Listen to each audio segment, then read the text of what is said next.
New research suggests that most of it was put in place just 5 to 6 million years ago.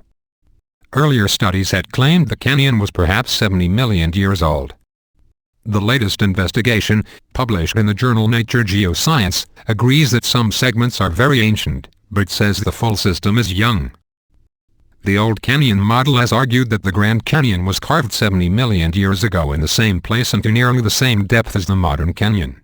"We are refuting that," said Professor Carl Karlstrom from the University of New Mexico, Albuquerque.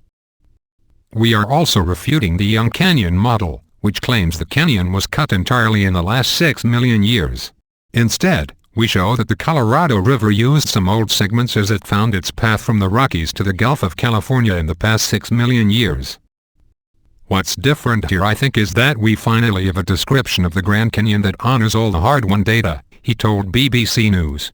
Whether Karlstrom's and colleagues' paper will actually end a debate that has raged for 140 years remains to be seen. What is in little doubt is the great splendor of the canyon. Running for almost 450 kilometers and to a depth of 1,800 meters, it is simply too vast for the 5 million tourists who visit the national park each year to take it in. Many try their best by taking a plane or a helicopter ride through the deep incision, which records nearly 2 billion years of Earth history.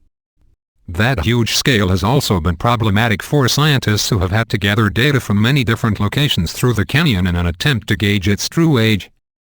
The latest study used a couple of techniques that go under the term thermochronology. This measures changes in the structure of rock's mineral crystals as they get cooler through time.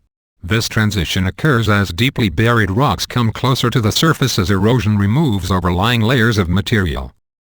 Karlstrom's team used thermochronology to constrain the timing of the formation of 4 of the Grand Canyon's 5 segments.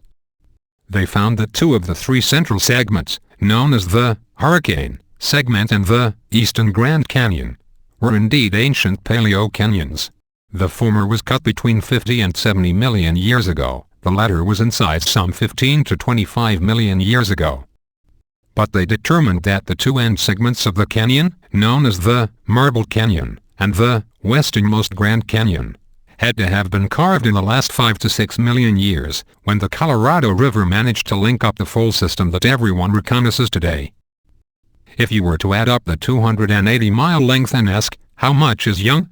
More than half of it is young, a quarter of it is middle-aged, 15-25 million years old, and the rest of it is 70 million years old, said Professor Karlstrom.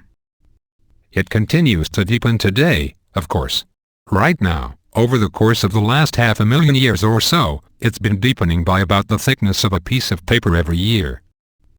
It's a beautiful place to work and a wonderful laboratory where the geology is laid bare. It's great for research, and for the many students we take there to teach.